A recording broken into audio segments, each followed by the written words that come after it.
मेरा नाम doctor BD जड़े है। मैं वरिष्ठ कृषि वैज्ञानिक हूँ, सीनियर साइंटिस्ट जैन इरीगेशन में, और कॉटन में करीबन 35 सालों से काम कर रहा हूँ। जहाँ जबकि पोलगा टेक्नोलॉजी भी नहीं थी उस समय में, 95-96 मैंने ड्रिप इरीगेशन का प्रयोग किया था। उस समय में हमने 21 क्विंटल का यील्ड हमने निकाला था। अभी तो पोलगा टेक्नोलॉजी आ गई, अभी तो तीसरी टेक्नोलॉजी के बारे में हम ढूंढ रहे, सोच रहे हैं। तो निश्चित रूप से इसका पोटेंशियल है। ये मैटर करता है कि क्या किसान का माइंडसेट कैसा है और मैनेजमेंट कैसे करता है, उसके ऊपर। बहुत सारे किसान खेती जो अनुकरण करता है, ये जिसने क्या डाला, उसने क्या डाला, इसने क्या डाला, क्या स्पेसिंग रहा, कौन सी वैरायटी लाया, अरे वो मैटर नहीं करता है। वो आप 50 साल से कॉटन की खेती करते, उससे हमसे ज़्यादा एक्सपर्ट तो आप होना चाहिए। तो ऐसा नहीं होता ना, वो उसके बारे में ज़्यादा गंभीरता से सोचता नहीं है। और किसी भी फसल में आपको सक्सेसफुल होना है तो दो चीज़ें बहुत इंपॉर्टेंट हैं। उस फसल के बारे में ज़्यादा से ज़्यादा जानकारी इकट्ठे करो, उस फसल की रिक्वायरमेंट समझ लो, और उस फसल का मैनेजमेंट उस तरह से करो, तो निश्चित रूप से ज़्यादा उपज मिलेगा आपको। जर्मिनेशन हो भी गया है, बहुत से लोग कर भी रहे हैं। अभी जो पौधे का स्टेज है, उनको जैसे जून में इसमें उनको क्या करने का मांगता है? जैसे पौधा भी तुरंत जमा हुआ है, उनका भी 4 अंगुल का हुआ है वो। देखिए, जर्मिनेशन के बाद में जैसे अभी 2 लीव्स निकल आए हैं, तो पहले तो उनको मॉनिटरिंग करना चाहिए कि जहाँ पे भी गैप्स नज़र आए उसको तो गैप फिलिंग करना चाहिए। गैप फिलिंग उसको डिले करना नहीं चाहिए। अभी बारिश नहीं हुई है, कहीं भी बारिश नहीं हुई है, तो बारिश के पहले 1 दिन पहले भी कोई कपास लगा किसान लगाता है ना, उस कपास को बोला जाएगा pre monsoon cotton. Pre monsoon cotton, और एग्रीकल्चर यूनिवर्सिटी ने प्रूव करके दिया है कि जो प्री मानसून कॉटन लगाएगा उसका यील्ड ज़्यादा आएगा। इसीलिए महाराष्ट्र में प्री मानसून कॉटन कब लगता है? जून के फर्स्ट वीक में लगता है। 1 जून से कपास लगाना चालू हो गया। मानो लास्ट ईयर तो आप तो धामनोद में गए थे, धार में गए थे, और वहाँ पे तो कॉटन लग गया है। खंडवा में गए थे, बरनपुर में गए थे, वहाँ पे तो कॉटन 25 मई के बाद ही शुरू हो गया था वहाँ पर। तो हमारा महाराष्ट्र का जो गवर्नमेंट का नियम हुआ है कि 1 जून के बाद सीड अवेलेबल होगा, तो 1 जून से कॉटन हमारे किसान लगा रहे, और उसको प्री मानसून ही कॉटन बोलेंगे। बारिश के पहले कॉटन लग गया तो इसलिए प्री मानसून हो गया। और प्री मानसून कॉटन, जैसे बारिश हमारे यहाँ पे 25 से जून को आती है, तो 25 दिन का कॉटन में तो स्क्वायर लगना चालू हो जाएगा। तो 25 दिन का कॉटन का डिफरेंस जो है, वो उसका यील्ड जो है कम से कम 1.5 से 2 गुना हो जाएगा उसका यील्ड। और कॉटन हार्डली भी, और हार्वेस्टिंग भी जल्दी हो जाएगा ना, हार्वेस्टिंग भी जल्दी स्टार्ट हो जाएगी उसकी, तो बारिश के प्रकोप से बच जाएगा। हाँ, वो तो। और दूसरा, हम इस साल एक नया टेक्नोलॉजी दिया किसानों का, करीबन 5-6 साल से मैं बता रहा हूँ, लेकिन इस साल तो बहुत एग्रेसिवली कर रहे हैं।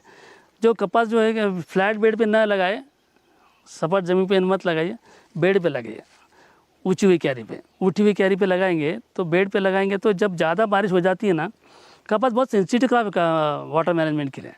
जैसे 72 आवर से ज़्यादा पानी खेत में रुक जाता है ना, तो सडनली विल्टिंग स्टार्ट हो जाता है। ऊपर से पौधा अच्छा हरा भरा पौधा ग्रीन, वो ऊपर से सूखना चालू हो जाता है, वो उसको बोलते हैं विल्टिंग हो जाता है। वो विल्टिंग ना हो इसीलिए हम लोग बेड के ऊपर प्लांटिंग करेंगे। रेज बेड जो है, उसका बेड का साइज़ होगा 1.5 से 2 फीट का, और हाइट होगा 1 फीट का। उसके ऊपर एक सीड लगाएंगे, स्पेसिंग वो 4.5 बाय 1.25 या 5 बाय 1.25 रहेगा, या 5 बाय 1.5 रहेगा, स्पेसिंग जो भी आपके ज़मीन है उसकी तरफ से। लेकिन बेड पे लगाएंगे। उसका नेक्स्ट वर्जन है मल्चिंग पे। मल्चिंग पे क्यों लगाना चाहिए? क्योंकि किसानों को बहुत सारी इंपॉर्टेंट ज़्यादा प्रॉब्लम जो वीड्स का होता है, वीड साइड का खर्चा ज़्यादा हो जाता है। तो मल्चिंग का यूज़ कर, यदि लो माइक्रोन की, कम से कम माइक्रोन वाली जो है 10 से 12 माइक्रोन की मल्चिंग फिल्म यदि यूज़ करता है वो, तो वीड का प्रॉब्लम बिल्कुल जीरो हो जाएगा उसका। और बीच में जो 3 फीट का जगह रहेगी उसमें तो हैरो कर सकता है, वो बखर चला सकता है। और दूसरा, बारिश के दिनों में हम लोग फर्टिलाइज़र नहीं अप्लाई करते, इसलिए पौधा वीक हो जाता है। तो भर बारिश में भी आप फर्टिगेशन कर सकते हैं यदि मल्चिंग का एडॉप्शन करते हैं, तो ये एडिशनल बेनिफिट है, क्योंकि उसकी एफिशिएंसी बढ़ेगा।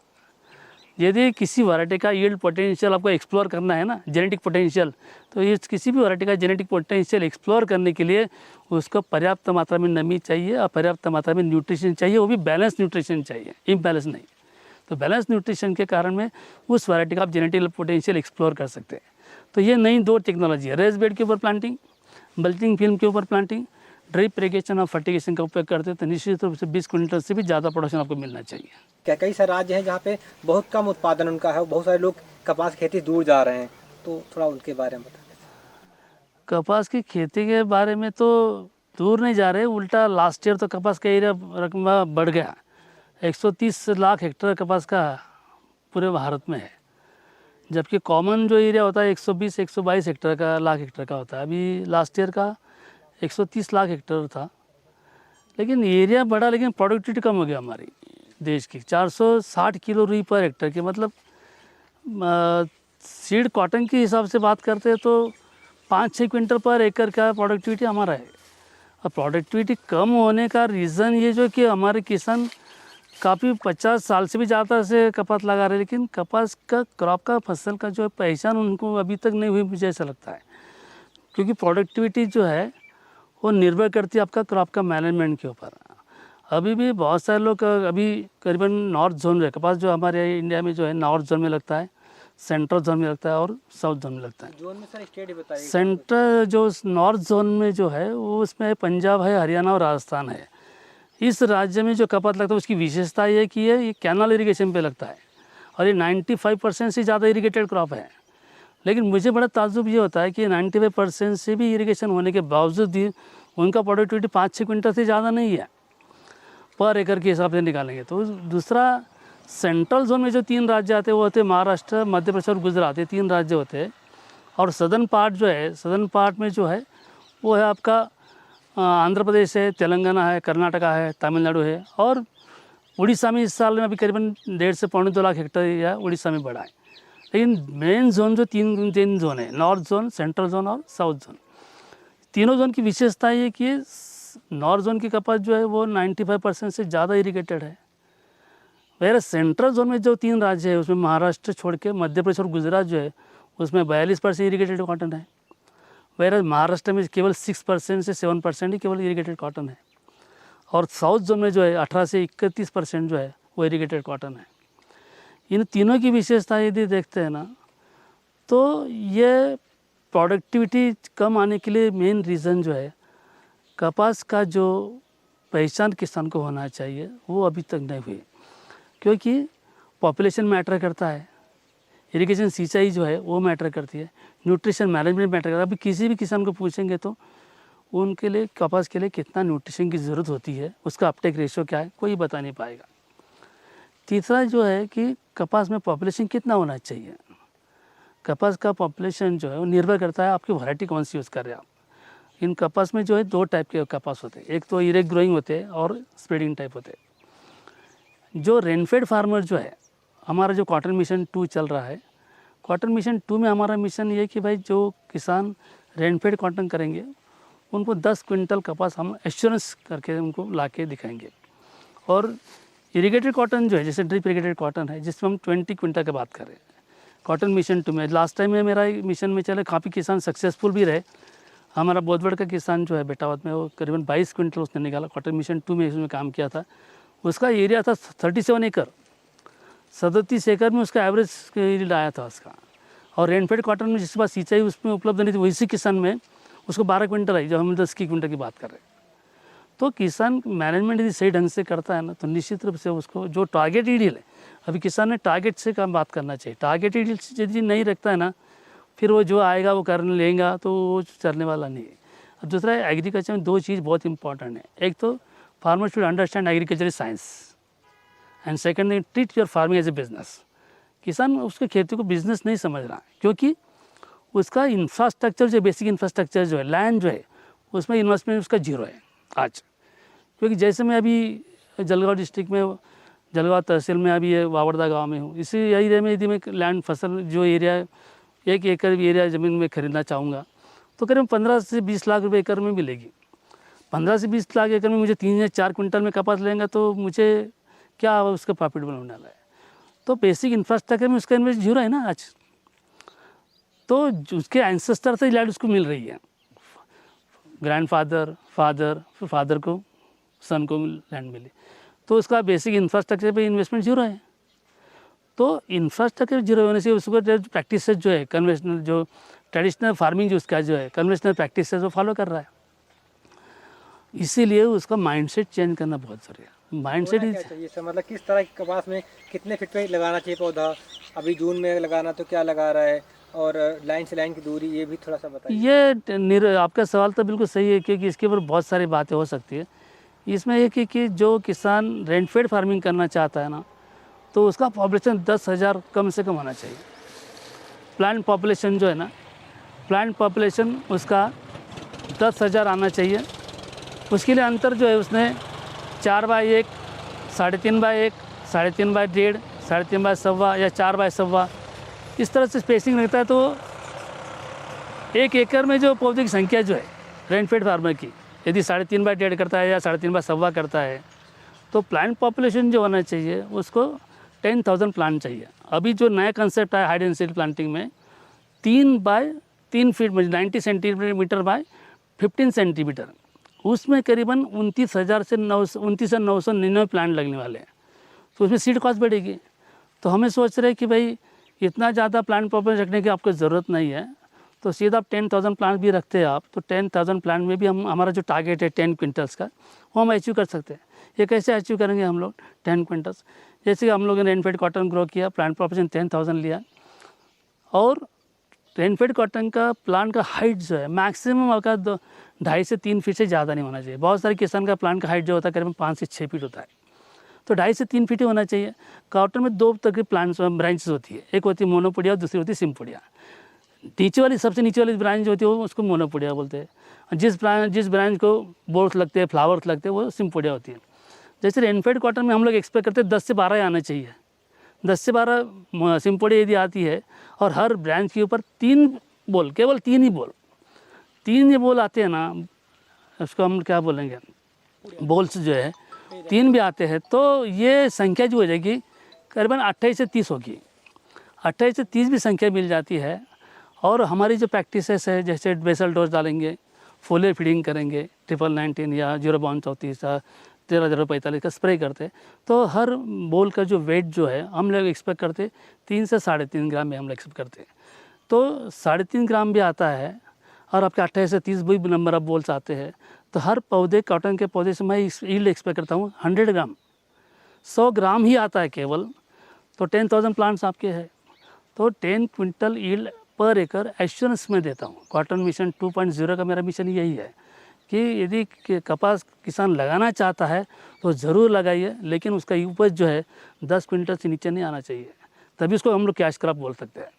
तभी उसको कैश क्रॉप बोलेंगे। यदि रेनफेड कॉटन का किसान को 3-4 क्विंटल कपास का यील्ड आता है, तो कैश क्रॉप जो प्रॉफिट हो ही नहीं सकती, वो खर्चा नहीं निकलेगा, क्योंकि रेट्स उसके हाथ में नहीं है। लास्ट ईयर में 14,372 रेट चले गए थे वर्धा की मंडी में, लेकिन इस साल तो 8,500 से ऊपर रेट चले गए नहीं। तो हमने पहले ही बोला था कि इस साल मंडी में कॉटन के रेट जो है सस्टेनेबल रहने वाले, 7,500 से 8,500 तक रहने वाले। तो कॉटन किसान ने कपास जो है वो टप्पे टप्पे में बेचना चाहिए। जैसे भी रेट बढ़ेंगे या कम हो जाएंगे तो उसको शॉक नहीं लगेगा, तो लॉस नहीं होगा। इस साल तो बहुत सारे किसान ने कॉटन रोक के रखा रेट बढ़ेंगे करके, लेकिन इंटरनेशनल मार्केट में डिमांड नहीं है, इसलिए रेट्स कम हो गए। तो रेट्स अपने हाथ में नहीं, उसके बारे में बात करना बेकार है। जो अपने हाथ में है वो करना चाहिए। प्रोडक्शन कैसे बढ़ाया जाए इसके ऊपर हम लोग फोकस करना चाहिए। दूसरा ड्रिप इरिगेशन, जो अभी बहुत सारे किसान ड्रिप इरिगेशन में कॉटन लगा रहे। अब जैसे मैंने तीनों स्टेट के बारे, तीनों जोन के बारे में बताया। सेंट्रल जोन में महाराष्ट्र और गुजरात, ये 2 राज्यों में ड्रिप इरिगेशन के ऊपर कपास बहुत ज़्यादा लगा है, क्योंकि महाराष्ट्र में 5,82,000 हेक्टर में ड्रिप के ऊपर कॉटन लगा है और गुजरात में 4,10,000 हेक्टर। उसके बाद में फिर MP है, तेलंगाना है, उसके बाद आंध्रा है, लेकिन इसमें एरिया बहुत कम है। ड्रिप कॉटन का जो एरिया बढ़ना चाहिए ड्रिप के ऊपर, अब ये लोग अडॉप्ट कर रहे हैं। इसका रीज़न ये है कि कॉटन का यील्ड जो है 15 से 20 क्विंटल ड्रिप के ऊपर आता ही है। तो इसीलिए ड्रिप के लिए कॉटन लगाना है तो फिर 2 लाइन के बीच में अंतर जो है 5 फीट या 4.5 फीट होना चाहिए। जैसे कि हम लोग रेनफेड के बारे में बात कर रहे थे, उसमें हम लोग 3-3.5 फीट की बात करती। सॉइल टाइप यदि आपका सॉइल मीडियम टाइप का है तो 4 फीट से 4.5 फीट ले सकते हैं अंतर 2 लाइन के बीच में। यदि सॉइल आपका हेवी है, क्ले कंटेंट ज़्यादा है उसमें, तो 2 लाइन के बीच में अंतर 5 फीट रखेंगे तो अच्छा रहेगा। और प्लांट टू प्लांट स्पेसिंग जो सीधा बढ़ने वाला, जो इरेक्ट ग्रोइंग बोलते हैं, हम स्ट्रेट ग्रोइंग वैरायटी यूज़ करते हैं, तो plant to plant spacing 40 centimetre होना चाहिए। स्प्रेडिंग टाइप वैरायटी आप यूज़ कर रहे हैं फैलने वाली, तो उसमें 50 से 60 सेंटीमीटर रखना चाहिए। हेवी सॉइल है तो 60 सेंटीमीटर रखिए, या नॉर्मल है तो 50 सेंटीमीटर रखिए। तो इसमें आपको क्या करना, मैनेजमेंट में बहुत सारी बात इंपॉर्टेंट ये है कि प्लांट का हाइट जो है क्यों बढ़ेगा, क्योंकि एक्सेस नाइट्रोजन डोज यूज़ करते हैं किसान। एक्सेस नाइट्रोजन का डोज यूज़ करते फिर इंटरनोड की लेंथ बढ़ जाती है। इंटरनोड की लेंथ बढ़ गई तो हाइट बढ़ता ही है। और हाइट यदि मैं देखता हूँ बहुत सारे किसान के खेत में करीबन 6 से 7 फीट का हाइट रहता है, और उसको फाइनल यील्ड उसको पूछते हैं 6 से 7 क्विंटल से ज़्यादा नहीं आता। तो फिर कपास किसके लिए लगा रहे हो? तो ज़्यादा हाइट बढ़ने से कोई फ़ायदा नहीं होने वाला। हाइट नियंत्रित होना चाहिए। ड्रिप इरिगेशन में कॉटन का हाइट मैक्सिमम 4 से 4.5 फीट होना चाहिए, मेरे कंधे जितना, इतने से ज़्यादा नहीं। और नंबर ऑफ़ ब्रांचेस जो है, नंबर ऑफ़ सिम्पोडिया, जैसे मैं रेनफेड में आपको 10 से 12 बताया था, ड्रिप इरिगेशन में नंबर ऑफ़ सिम्पोडिया जो है वो आपके 18 से 20 होना चाहिए। 20-22 भी आती है, लेकिन उसको हम लोग कंट्रोल कर सकते हैं। 18 से 20 यदि सिम्पोडिया आ जाती है आपकी, तो 18 से 20 सिम्पोडिया आ जाती है, तो हर ब्रांच के ऊपर 18 से 20 सिम्पोडिया है, हर ब्रांच के ऊपर 5 से 6 यदि सिम्पोडिया आते बॉल्स मिल जाएंगे आपको, 5 से 6 बॉल मिल जाएंगे, तो 75 से 80 बॉल भी मिल जाएंगे आपको। और ड्रिप इरिगेशन के साथ में पानी और खाद दे रहे हैं, बेसल डोज 10-26-26 का, 15 kilo magnesium sulphate, 10 kilo sulphur दे रहे हैं, 5 किलो जिंक, 5 किलो फेरस और बोरेक्स 3 किलो देते हैं, नीम की खली में मिक्स करके बेसल डोज देंगे। और बचा हुआ जो डोज है वो फर्टिगेशन के माध्यम से देंगे, ड्रिप्स के साथ में पानी में घुलने वाले खत हम टपक सिंचाई के माध्यम से देंगे, वेंचुरी और फर्टिलाइजर टैंक के माध्यम से देंगे। तो फर्टिगेशन टेक्नोलॉजी के माध्यम से उर्वरक यूज़ करते हैं तो उसका एफिशिएंसी 80 से 90% आती है। जो किसान हाथ से फेंक के देते हैं किसान फर्टिलाइजर उर्वरक जो है, उसकी एफिशिएंसी केवल 40% होती है, 40% ही होती है। लेकिन ड्रिप्स के माध्यम से देंगे तो 80 से 90% मिलेगी आपको। मतलब फर्टिलाइजर उर्वरक की उपयोगिता जो है वो डबल से ज़्यादा मिलेगी आपको। इसीलिए बेसल डोज और फर्टिगेशन और उर्वरक जो घुलने वाले जो है उसका छिड़काव यदि करते हैं, उसको बोलते हैं फोलियर फीडिंग की टेक्नोलॉजी। फोलियर फीडिंग की टेक्नोलॉजी से चाहे किसान रेनफेड वाला किसान हो, चाहे ड्रिप इरिगेटेड वाला किसान हो, वो फोलियर फीडिंग करता है, उर्वरक जो फर्टिलाइजर घुलने वाले उसका छिड़काव करता है, हम जो रिकमेंड करेंगे इसके अनुसार, तो 15 से 20% उपज उसका वैसे ही बढ़ने वाला है। तो इसीलिए उसको जैसे पौधा लगाते हैं, सीड लगाते भी टेक्निक भी ऐसा है कि एक ही सीड लगाना चाहिए। लोग किसान 2-2, 3-3 सीड लगाते हैं, एक ही सीड लगाना चाहिए कि कॉटन का जर्मिनेशन काफ़ी अच्छा होता है। जर्मिनेशन 4-5वें दिन ही हो जाता है, और जर्मिनेशन अच्छा होने के बाद पता चल जाता है आपको 4-5वें दिन के गैप्स कहाँ है। गैप बड़ी मुश्किल से ढूंढने से मिलेंगे नहीं आपको, लेकिन मिल भी गए तो उसके बाद गैप फिलिंग कर सकते हैं। लेकिन सिंगल सीड ही आपको बेनिफिशियल है, सीड का कॉस्ट कम हो जाएगा आपका। दूसरा, 1 महीने तक जब जैसा पौधा बढ़ता है आपका, उस समय में आपका जो प्लांट का हाइट जो है मैक्सिमम 1 से 1.25 फीट होना चाहिए, इससे ज़्यादा नहीं होनी चाहिए। उस समय इंटरनोड की लेंथ जो है से 1 से 1.5 इंच होना चाहिए, ज़्यादा नहीं होना चाहिए। तो इसके लिए हाइट कंट्रोल करने के लिए, मानो आपका एक ज़मीन में ऑर्गेनिक कार्बन ज़्यादा है और यहाँ पे नाइट्रोजन डोज ज़्यादा दिया तो प्लांट का हाइट बढ़ेगा। उस समय 30 से 35 दिन के बाद में हम लोग मेपिकॉट क्लोराइड का स्प्रे लेते हैं। मेपिकॉट क्लोराइड इसका नाम ट्रेड नेम है चमत्कार। तो उसका कॉन्सेंट्रेशन है 1 ml पर लीटर के हिसाब से स्प्रे करते, तो इंटरनोड की लेंथ हम शॉर्ट कर सकते हैं इसके हिसाब से, तो पौधे का हाइट कम कंट्रोल में रहेगा। तो 30 तो यूरिया कम डालनी है, मतलब यूरिया पहले 30 दिन तो यूरिया बहुत कम डालना चाहिए। उसके बाद में अगर वही हाइट बढ़ रही तो फिर आप ये चमत्कार जो यस, और 45 से 60 दिन के बीच में फ्लावरिंग स्टार्ट होता है, और फ्लावरिंग के बाद में कन्वर्जन होता है बोल में। उस समय में आपको फ्लावरिंग ज़्यादा चाहिए, नंबर ऑफ़ स्क्वायर ज़्यादा चाहिए, तो आपको 13-40-13 का स्प्रे लीजिए। 13-40-13 में 13% नाइट्रोजन, 40% फास्फोरस है। फास्फोरस का काम ही रिप्रोडक्टिव फेज में जाना है, cell division, cell elongation, cell multiplication होता है। तो 13-0-14 से आपको नंबर ऑफ़ स्क्वायर्स पड़ेगी। फ्लावर का कन्वर्जन हो गया, बॉल सेटिंग हो गया, बॉल का साइज़ बड़ा करने के लिए आपको 0 बाउंड 34 का स्प्रे लेना है। 0 बाउंड कितने दिन पे होगा ये? करीबन 70 दिन में होगा ये। 60 से 70 दिन में आपको बॉल सेटिंग, बॉल डेवलपमेंट की स्टेज आएगी। बॉल डेवलपमेंट के स्टेज में आपका काम जो है, फास्फोरस का काम है cell division, cell elongation, cell multiplication. Cell division, cell elongation, cell multiplication हो गया, मतलब बॉल का साइज़ बड़ा हो गया। बॉल का साइज़ डेवलप करने के लिए हम बोलते हैं 0 बाउंड 34 का स्प्रे लीजिए। पोटेशियम डाइहाइड्रोजन फॉस्फेट, उसको 0-32-34 बोलते हैं, 0 बाउंड 34, उसका स्प्रे लेते हैं हम लोग 4 ग्राम पर लीटर पानी में, मतलब 60 ग्राम एक 15 लीटर के पंप में स्प्रे करते हैं, तो बॉल साइज़ बढ़ जाता है। इसी के दरम्यान में यदि पानी का शॉर्टेज हो गया है, दो बारिश के बीच में drop spell, long dry spell आता है। लॉन्ग ड्राई स्पेल में क्या होता है कि बड़े पैमाने पे स्क्वायर ड्रॉप होता है, फ्लावर ड्रॉप होता है। उस समय में फ्लावर्स और स्क्वायर का ड्रॉप नहीं होना चाहिए, इसीलिए उसके ऊपर हम लोग जो नैप्थेलिक एसिटिक एसिड का स्प्रे लेते हैं। नैप्थेलिक एसिटिक एसिड का स्प्रे मतलब होता है उसका प्लानोफिक्स का स्प्रे लीजिए 5 ml 15 लीटर पानी में इसका छिड़काव करते हैं तो बहुत बढ़िया फ्लावर ड्रॉप या स्क्वायर ड्रॉप का नियंत्रण कर सकते हैं। दूसरा ड्रिप इरिगेशन के माध्यम से हम लोग कैल्शियम नाइट्रेट छोड़ते हैं तो कैल्शियम नाइट्रेट भी काम करेगा अगर फ्लावर और स्क्वायर ड्रॉप का नियंत्रण करने में। ये बहुत ही बढ़िया और आसान है। तीसरा बोल डेवलपमेंट हो गया, बोल मैच्योरिटी की तरफ जा रहा है आपका। उस समय में आपका जो प्लांट का हाइट जो है उस समय में 3.5 से 4 फीट होना चाहिए, तो बोल डेवलपमेंट हो गया उस समय। इसके बाद हम लोग करीबन 40 से 45 दिन लगेंगे बोल डेवलपमेंट मैच्योरिटी के लिए। उस समय में हमको 13-0-45 का स्प्रे करना है। 13-0-45 को हम पोटेशियम नाइट्रेट बोलते हैं। पोटेशियम नाइट्रेट का स्प्रे करीबन 1 लीटर में 5 ग्राम या 75 ग्राम 15 लीटर पानी में इसका छिड़काव करते हैं तो बहुत बढ़िया बोल का मैच्योरिटी अच्छा था और इसका जो फाइबर जो है फाइबर का क्वालिटी भी अच्छा आता है, वाइट कलर आता है बिल्कुल, और बोल का वेट भी बढ़ जाता है। इसी दरम्यान माइक्रोन्यूट्रिएंट और सेकेंडरी न्यूट्रिएंट्स का भी ड्रिप के माध्यम से देना चाहिए। हफ्ते में एक बार 500 ग्राम मैग्नीशियम नाइट्रेट, मैग्नीशियम सल्फेट और 250 ग्राम जो है चिलेटेड माइक्रोन्यूट्रिएंट देते हैं तो बोल का वेट बढ़ेगा। यदि बोल कपास का बोल हाथ में लेंगे तो 65% उसका वेट जो है सीड का वेट है और केवल 35% वेट उसका रुई का वजन है। बोल का वेट कैसे बढ़ेगा? सरकी की वजह, सरकी जो है सीड है उसका वेट बढ़ेगा तो उसका वजन आने वाला है। इसीलिए आपको माइक्रोन्यूट्रिएंट्स देना है ड्रिप के माध्यम से तो ये बोल का वेट बढ़ेगा। इस तरह से मैनेजमेंट करते हैं हम लोग।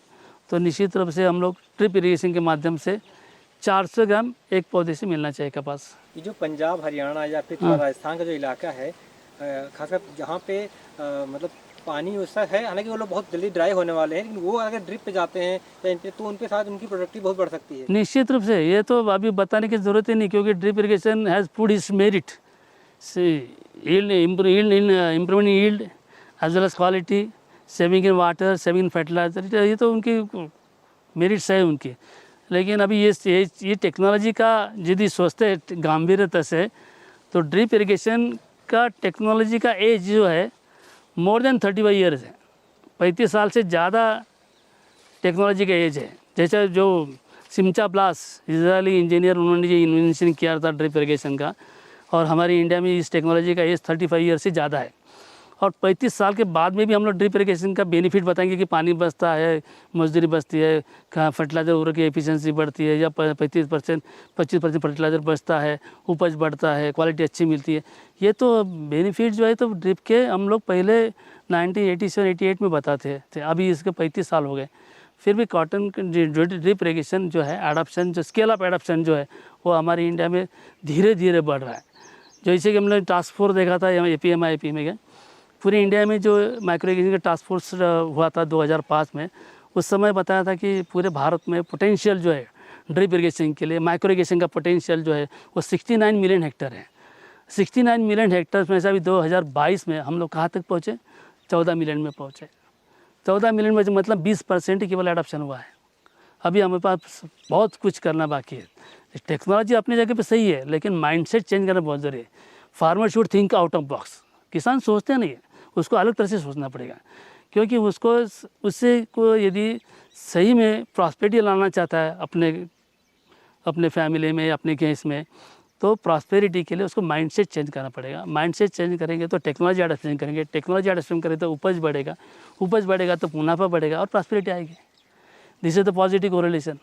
और सर ये सोलर का और इसका मतलब क्या ये अभी ये बहुत सारा अच्छा मॉडल है, लेकिन इसके पहले मैं बताना चाहता कि 10 क्विंटल के बारे में मैंने बात की थी, 20 क्विंटल की बात हम कर रहे थे। ड्रिप इरिगेशन में हर पौधे से मुझे 400 ग्राम कॉटन चाहिए। 400 ग्राम कपास मिल जाता है, और पॉपुलेशन जैसे मैंने रेनफेड में 10,000 बताई थी, इसमें 10,000 पॉपुलेशन की ज़रूरत नहीं है। अपने को 6,000 से 5,000 भी पॉपुलेशन मिल जाती है। 5,000 पॉपुलेशन हो जाती है ना, और 400 ग्राम भी कपास मिल जाता है हमको एक पौधे से, तो 20 क्विंटल से 1 ग्राम भी कपास नहीं कम आएगा। 20 क्विंटल से 1 ग्राम भी कपास कम नहीं आएगा। इसी प्रिंसिपल से हमने 37 एकड़ में 22 क्विंटल का एवरेज निकाला था, 20 क्विंटल से 2 क्विंटल ज़्यादा। तो ये टेक्नोलॉजी किसान एडॉप्ट करते तो निश्चित रूप से किसानों को फ़ायदा मिल होगा। अब जो बात करें सोलर की, जहाँ पे जैसे पंजाब है, हरियाणा है, उत्तर प्रदेश है, उत्तराखंड है, बिहार है, आसाम है, उड़ीसा है, वेस्ट बंगाल है, पानी की बहुत है लेकिन बिजली नहीं है। जैसे यूपी में आप जहाँ पे लखनऊ में रहते हैं, बाराबंकी में आपका खेत है, वहाँ पे तो डीजल पंप से चलाते हैं, बिजली नहीं है। तो जहाँ पे बिजली नहीं है वहाँ पे सोलर पंप लगाइए। पानी का सोर्स आपके पास है, ट्यूबवेल है, बोरवेल है, चाहे तो सोलर पंप लगाने के बाद उसका ड्रिप इरीगेशन के साथ एडाप्शन करते हैं। जैसे यहाँ पे सोलर पावर ड्रिप इरीगेशन है, देख सकते हैं पीछे ओपन वेल है, कुएँ के साथ में सोलर पंप लगा हुआ है, सोलर पंप से ड्रिप इरीगेशन का इरीगेशन कर रहे हैं। देखिए अभी इरीगेशन भी स्टार्ट हो गया, देखो आपको नज़र आएगा। और पूरा नाली भर भर के पानी देने की ज़रूरत नहीं। कपास का बीज इतना छोटा सा होता है, कपास का बीज इतना छोटा सा होता है, फिर भी नाली भर भर के पानी देते किसान, चाहे पंजाब के हो, हरियाणा के हो, चाहे यूपी के हो, चाहे महाराष्ट्र के हो, इतना पानी नाली भर भर के पानी देने की ज़रूरत नहीं है। तो ये टपक सिंचाई के माध्यम से पानी कम में भी आपका प्रोडक्शन ज़्यादा आएगा इसमें। इसीलिए कपास के किसान को मेरा संदेश यही है कि भाई कपास के किसान यदि ज़्यादा उपज लेना चाहते हैं तो उन्होंने टपक सिंचाई का एडॉप्शन करना चाहिए। अच्छा बीज सिलेक्शन अपने करें, वो ड्रिप लगाएं, जरूरत है सोलर लगाएं और स्पेसिंग अच्छी रखें, न्यूट्रिशन दे, तो फिर 20 कुंटल 50 कुंटल आराम से उनको मिलेगा। जरूर मिलेगा। बहुत शुक्रिया सर, धन्यवाद हमसे बात करने के लिए। मैं उम्मीद करता हूँ कि हमारे जो किसान हैं वो सुन रहे होंगे, वो इस बार जो कर चुके हैं तो ठीक है, अगली बार से कुछ अपनाएंगे।